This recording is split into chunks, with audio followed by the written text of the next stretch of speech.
Salut à tous, j'espère que vous allez bien, c'est Romain et on se retrouve aujourd'hui pour débriefer la courte victoire 1-0 des Parisiens face au RC Lens ce soir au Parc des Princes. Courte mais précieuse parce qu'on capitalise sur les 2 défaites d'affilée de l'AS Monaco pour leur mettre 6 points dans la vue au classement. Ça, c'est une belle opération comptable. On serait tenté de retenir que ça du match de ce soir, tant on s'est ennuyé dans le contenu, notamment en deuxième mi-temps. Endormissement total, surtout après le carton rouge. 0,5 expected goals en deuxième mi-temps pour 2,2 en première, c'est pas normal. Et surtout, on concède plus après le retour des vestiaires. Pourtant, cette première mi-temps était plutôt plaisante, mais frustrante, hein, toujours, voilà, les mêmes constats avec le PSG de Luis Enrique. Les débriefs se suivent et se ressemblent, comme les matchs, mais cette première, de bout en bout, je la trouve très complète. Il y a 2-3 petites choses sur lesquelles on va revenir. D'abord, cette ouverture du score très rapide d'Ousmane Dembélé, 3e minute. Alors là, il peut vraiment pas la louper. Sur une passe D de Barcola, qui a encore une fois, pour lui, ses choix collectifs. Quand il choisit la passe, il est bien plus utile à son équipe que lorsqu'il décide de partir déborder, chercher des dribbles ou dans les 1 contre 1. C'est vrai que ces derniers temps, il est un peu moins bon, ce soir encore. Mais par la passe, il met ses coéquipiers dans de très bonnes positions. On avait fait le même constat après le Classico dimanche dernier. Ce soir, idem. Voilà. La compo, c'était la même que pour le Classico, à part Fabian Ruiz qui remplace Warren au milieu de terrain et Asensio, bien sûr, à la place de Lee Kang-in, Dembélé qui retrouve donc cette aile droite et Asensio. Moi, j'ai du mal avec ce terme de faux numéro 9 pour caractériser ce rôle qui est quand même très proche d'un 4e milieu de terrain, en fait. Pour moi, c'est plus de ça dont on parle, tellement Asensio décroche, voilà, tellement il est sur la même ligne, en fait, que les 2 relayeurs, et que Vitinha ce soir, qui a eu un rôle particulier, je trouve, avec plus de liberté peut-être en matière d'occupation des zones que sur les autres matchs. On l'a vu beaucoup plus haut, une volonté de le rapprocher du but, aussi plus large, voilà, aux 4 coins du terrain, on l'a vu, donc on va revenir là-dessus. Un bon match pour Vitinha. Donc voilà, un 11 assez peu remanié, ce qui est logique parce que ton match de Ligue des Champions n'arrive que mercredi soir, donc tu auras 4 jours complets pour le préparer. Donc ce soir en plus c'était un match important hein, face au Lens de Will Steele, 5e au classement au coup d'envoi. Voilà, une équipe qui était censée t'apporter de l'adversité. J'ai été plutôt déçu des Lensois. Voilà, alors il y a eu un pressing, notamment en première mi-temps, et justement c'est positif parce que on a réussi à s'en sortir. Par différents moyens, voilà, aussi beaucoup de gelons de la part de Safonov, plus ou moins bon, le gelon du gardien. Alors on ne sait toujours pas qu'est-ce qui s'est passé avec Donnarumma, est-ce que c'est une blessure, est-ce que c'est un choix avant la Ligue des Champions de donner du temps de jeu au numéro 2 par Luis Enrique, on ne sait pas trop. Donc voilà, on s'est plutôt bien sorti du pressing. Après, défensivement, il y a des erreurs chez les Lensois, et puis surtout offensivement, ils pèsent pas, enfin, cette équipe est passée de Kalimundo, Openda, Wai, même si Wai c'était une première étape de la déchéance, à la Enzola, bon, qui pèse pas grand chose, c'est assez compliqué. Après, il y avait aussi les blessés, bien sûr, les blessés. Et puis alors, une agressivité, c'est vrai que au rayon positif, on pourrait dire qu'avant la Ligue des Champions, on s'en sort bien sans blessure. Et pourtant, on a eu chaud, on a eu des sueurs froides. Dembélé, le mollet, en première, Nuno sur un contact, Hakimi sur le rouge, enfin, Hakimi est un cheval. Hakimi n'est pas humain. Hakimi est un robot. Il sort sans blessure sur cette action du rouge. Donc ça fait très plaisir. Enfin, des excès d'engagement absolument flagrants des Lensois. Alors, leur moyenne de fautes sur 90 minutes cette saison, c'est 15. Okay, c'est l'équipe qui fait le plus de fautes en Ligue 1.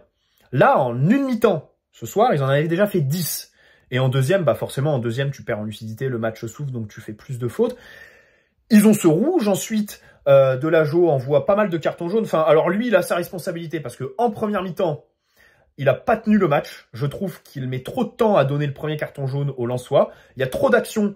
Il y a même aussi la main de Danso qui doit être un penalty.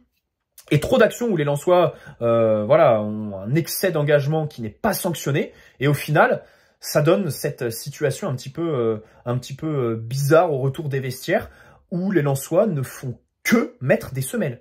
Et alors là-dedans, j'aimerais parler de Will Steele.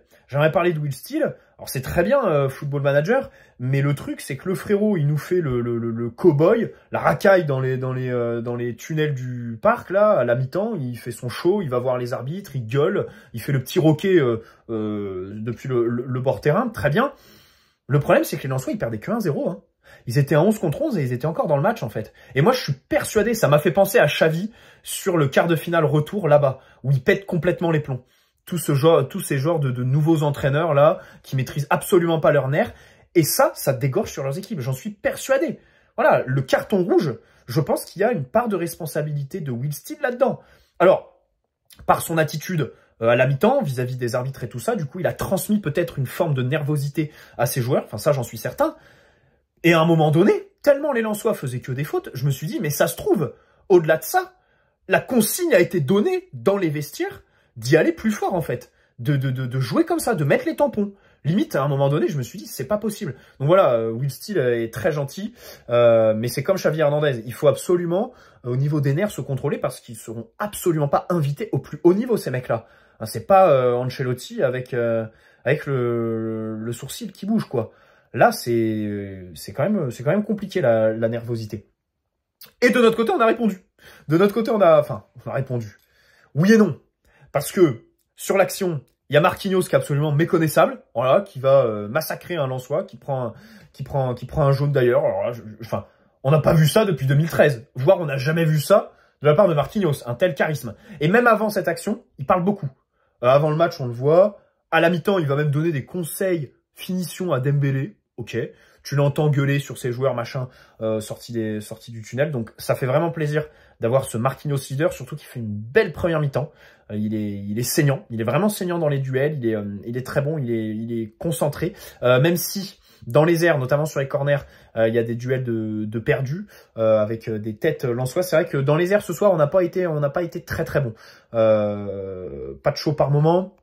Nuno Mendes aussi d'habitude qui est plutôt bon là ce soir. Bon, le match de Nuno Mendes João Neves pardon est plutôt moyen. Donc voilà. Et puis alors après le rouge, on s'est complètement éteint. Hein, les Lensois ont montré aux Marseillais qu'il était possible, même à 10 contre 11, d'embêter le PSG. Oui, de se créer des occasions. Voilà.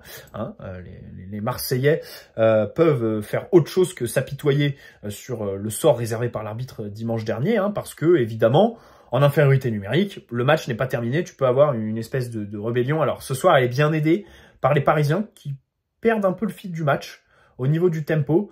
Alors, la première mi-temps a demandé une certaine débauche d'énergie. C'est vrai que tout le monde était sur le même tempo. Techniquement, il y avait assez peu d'erreurs, excepté la finition, bien sûr, hein, parce que là, on est lamentable, dramatique. Il n'y a pas d'autre mot. Et franchement, je pense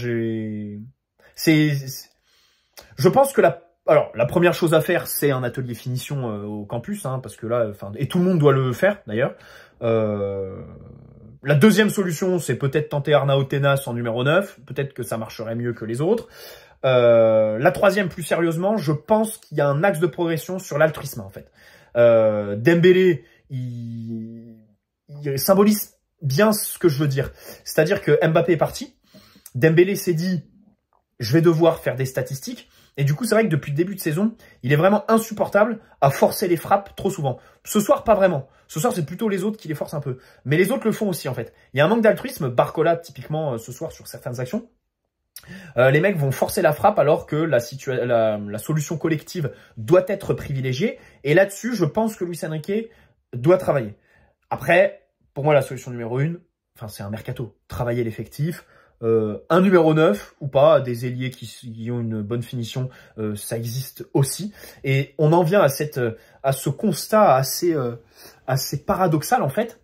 Le PSG est le plus dangereux sur les situations les plus compliquées.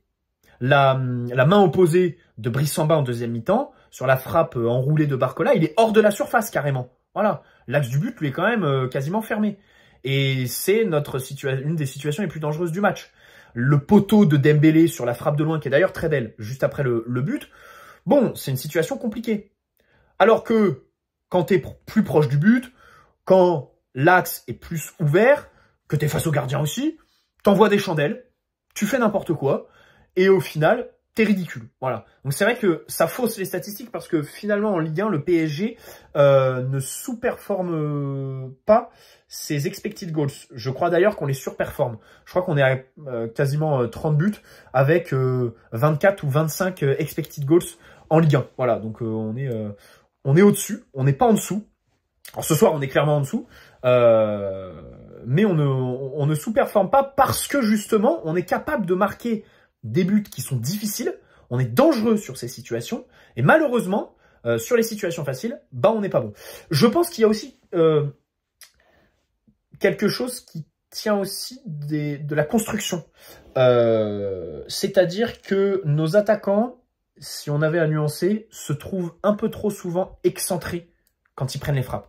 Je trouve que les circuits de passe font que du coup, tu te retrouves en position de frappe assez excentrée, avec un défenseur sur toi. L'axe du but qui est pas forcément ouvert, voilà. Très souvent, tu tires voilà, depuis le côté droit, le côté gauche.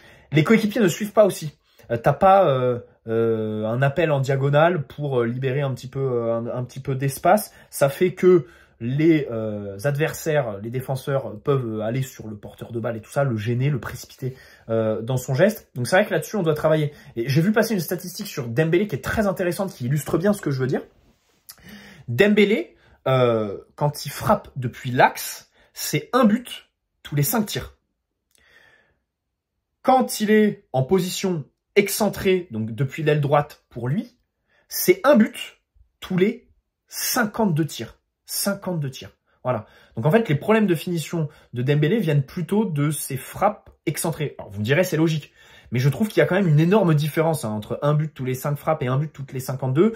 Je pense qu'il y a la qualité individuelle du joueur, j'en suis certain. Mais aussi, voilà, faudrait travailler sur des circuits un petit peu plus axiaux. Et d'ailleurs, en plus, le seul but de Dembélé sur les 52 frappes excentrées, c'est le but qu'il met contre Monaco, là, son tout premier but en novembre dernier, qui est exceptionnel parce que justement l'angle il est complètement fermé. C'est un but incroyable parce que justement voilà, c'est normalement tu ne mets pas ce but. C'est un but compliqué auquel je faisais référence. Voilà. Donc bon, le problème c'est que les buts compliqués en Ligue des Champions, tu ne les mets pas. Voilà, parce que tu ne te sublimes pas dans les gros matchs. Les buts compliqués, tu les mets qu'en Ligue 1. Donc ça, c'est quand même très problématique. Voilà. Et ce soir encore, hein, Asensio aussi qui vendange beaucoup. Fabian Ruiz, les frappes sans calcium, le match sans calcium, tout simplement. Quand je l'ai vu titulaire, je me suis dit, mais comment c'est possible? Enfin, on l'avait sous-entendu, hein, on l'avait dit dans l'avant-match, hein, sa bonne entrée au Vélodrome, normalement, elle lui fait gagner sa place de titulaire dans l'esprit de Luis Enrique, et ça n'a pas manqué. C'est dommage, c'est regrettable, parce que moi, j'aimerais bien voir Désiré Doué dans ce rôle-là. Désiré Doué qui rentre, qui est un peu moins excentrique d'habitude.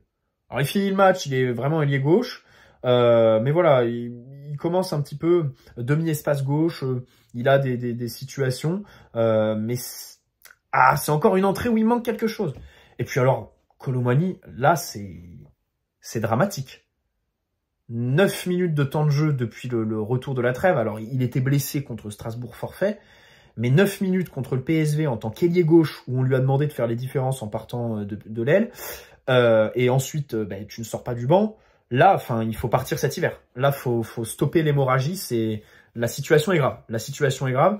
Voilà, c'est terminé. C'est consommé entre lui et Luis Enrique. Mais je crois que Luis Enrique a fait un sous-entendu en conférence de presse dernièrement, comme quoi, voilà, aux entraînements, Kolo Muani ne serait pas très bon. Bon, voilà, bref. Donc il rentre pas ce soir. Hakimi encore un énorme match. Hakimi encore un très gros match de sa part.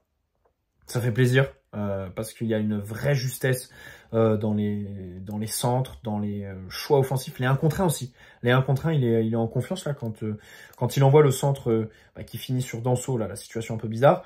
Le petit passement de jambe, changement de rythme juste avant, j'ai vraiment kiffé. Et c'est vrai que c'est pas quelque chose auquel il nous a habitués par le passé. Donc ça fait vraiment plaisir d'avoir un latéral droit aussi fort. Voilà. Luis Enrique qui a dit en conf, je crois que c'était avant ce match-là, qu'Hakimi était le meilleur latéral droit qu'il a rencontré sur sa carrière. Alors que le frérot a quand même coaché Dani Alves, Carvajal, pour ne citer que. Donc voilà, c'est plutôt pas mal. Nuno fait 2 bonnes interventions dans la surface en première mi-temps, je trouve, défensivement. Hein. Il bloque bien 2 frappes, donc ça fait plaisir. Après, on était sur un match où offensivement, il avait assez peu de liberté. Mais je trouve que celui à qui on a donné des libertés ce soir, c'est Vitinha. c'est Vitinha. Venons à son match, voilà, notamment au début, hein, il se projette, il va au bout de ses actions, profondeur, demi-espace. À un moment donné, il accompagne Hakimi, donc ça fait plaisir d'avoir des milieux qui font ça. Et puis avec le ballon, j'ai trouvé un Vitinha assez tranchant, tout de suite une volonté d'aller assez haut, de renverser rapidement aussi. Ça, c'est quelque chose que j'affectionne particulièrement, les renversements. João Neves en a fait aussi quelques-uns, mais Vitinha, beaucoup, surtout en étant face au jeu, en fait. En contrôlant tout de suite face au jeu, et boum, j'envoie. En plus, c'est des renversements qui font progresser le ballon, donc ça fait plaisir. On continue la montée en puissance. On attend de lui, voilà, mercredi, c'est un de ceux que je vais le plus scruter Vitinha, parce que je l'attends pour le match contre l'Atlético. Là, ça va être une autre paire de manches. Il faut absolument gagner. Et ça passera par un bon Vitinha, voilà, avec des libertés ce soir. Bon, Fabien Ruiz, comme je l'ai dit, hein, face à Diouf, ça a été très gênant. Très, très gênant. Bouger au duel, pas du tout dans le tempo. Bon, écoutez, c'est vraiment dommage qu'on n'ait pas capitalisé sur son Euro cet été. Tu vois, enfin, c'est le joueur de compétition internationale par excellence, tout simplement. Voilà, c'est le joueur qui se plaît dans le football international. Bon, c'est comme ça. Là, après, on peut mettre à son crédit qu'il se trouve souvent en position de frappe. Pour en faire n'importe quoi, hein, je suis complètement d'accord avec vous. Mais il se projette quand même dans la surface, tu vois. C'est vrai qu'on le voit. Bon, alors il y en a une qui prend du pied droit en première mi-temps là sur. C'est un centre en retrait si je dis pas de conneries. Donc bon, c'est son mauvais pied. Mais c'est vrai que encore une fois, c'est très poussif, très très poussif. Safonov, bon, n'a quasiment rien à faire à part capter une tête et une frappe de loin qui sont très peu dangereux au final. Je note le jeu au pied. Le jeu au pied parce qu'il a beaucoup joué long. Alors, il y a certains ballons qu'Asensio a réussi à faire fructifier. Bon, je me suis dit, tiens, enfin, d'habitude, quand on envoie loin, c'est terminé, hein, les adversaires récupèrent tout de suite. Mais là, Asensio, je crois, 2 fois en première mi-temps, il réussit à récupérer le ballon, donc ça fait plaisir. Après, il y a beaucoup de situations où Safonov envoie des parpaings. On va pas se mentir, c'est pas meilleur que Donnarumma. Et surtout, quand il est pressé, bon, il perd vite ses moyens. Donc voilà, on le savait, c'est pas meilleur que Didio, mais c'est étonnant de voir Luis Enrique demander à son gardien, parce que là, c'était limite une consigne. Et ça fait plusieurs fois hein, cette saison, ça fait vraiment plusieurs fois que Luis Enrique demande à son gardien de jouer long, d'aller chercher son numéro 9. Donc c'est vrai que là-dessus, enfin, cette saison, on le voit beaucoup. Et dans la recherche d'un numéro 9, ça peut devenir un critère en fait. Si tu veux relancer long, machin, pour trouver un point de fixation, en fait, Victor Osimhen qu'on cherchait, qui était associé au club dans les médias cet été, il s'inscrit parfaitement là-dedans, tu vois. Tu lui envoies un parpaing, il va se débrouiller, il est très bon de la tête, il est physique, machin. Alors après, c'est vrai que le jeu au pied n'est pas forcément très bon, mais voilà, typiquement, ça peut devenir un critère, voilà. Bon, Barcola, un match... donc il y a la passe décisive. Comme je l'ai dit, il y a une stat intéressante. Il a donné 5 passes clés ce soir, qui ont donc débouché sur un tir d'un partenaire. Donc ça c'est bon, ça c'est bien Barcola. C'est vrai que quand il a l'altruisme avec lui, ça donne un Barcola qui est utile à son collectif. Il rajoute un peu une corde à son arc, c'est vrai. Parce que la saison dernière, tu vois, typiquement sa mauvaise passe en février, à chaque fois il cherchait le dribble, machin, il faisait un peu toujours la même chose, c'était très monotone. Et là il se diversifie avec le jeu de passe. Donc je note, ça c'est plutôt bon. Après sur les dribbles, moi j'étais confiant parce que Lens c'est une équipe qu'il aime bien. On se rappelle de son bon match en janvier dernier, il met un beau but d'ailleurs là-bas. C'est vrai qu'en début de première mi-temps, il a été plutôt remuant. Il a été lancé dans la profondeur aussi. Hein. On a pas mal pris la profondeur. Hein. On ne cessera de le rappeler. Hein. Luis Enrique qui visiblement condamne ses joueurs à faire des passes dans les pieds à un coéquipier qui est dos au but. Hein. Enfin, dans les médias, c'est la norme, c'est la dictature Luis Enrique là-dessus. La réalité du terrain est quand même assez autre. Après, voilà, c'est pas non plus un match où Barcola m'a transcendé. Mais c'est mieux que son classico loupé dimanche dernier. Voilà. Bon, Dembélé. Si, pour rester sur Barcola vite fait, défensivement, un bon match. Défensivement, un bon match de Barcola. il revient plusieurs fois.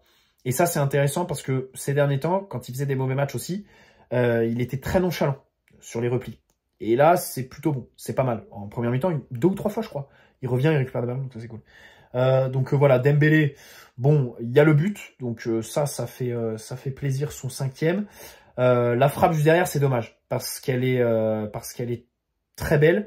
Après, bon, c'est quelques différences quand il repique dans l'axe.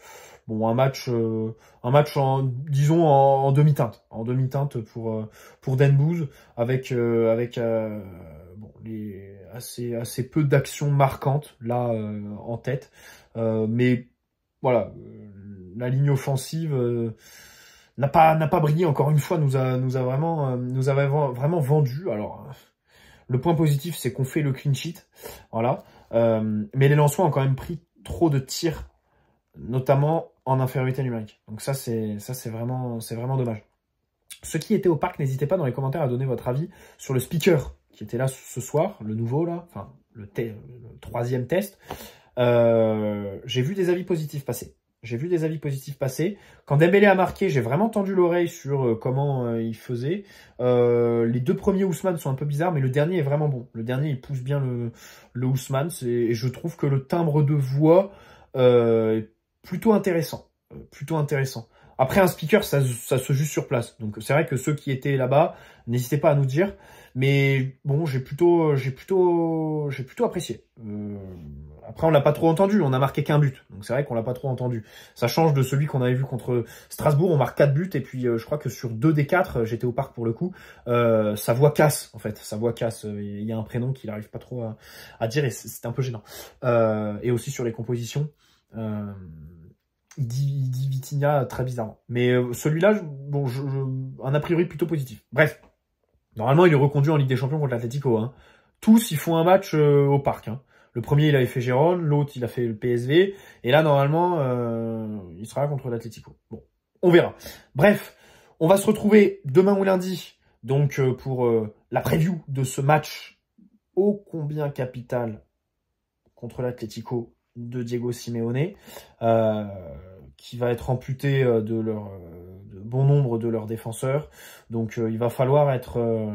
voilà, ce sont les 3 points ou rien mercredi soir. Et on a vraiment hâte de voir cette équipe en Ligue des Champions. Essayer de dire enfin qu'il y a de la progression, qu'il y a du réalisme.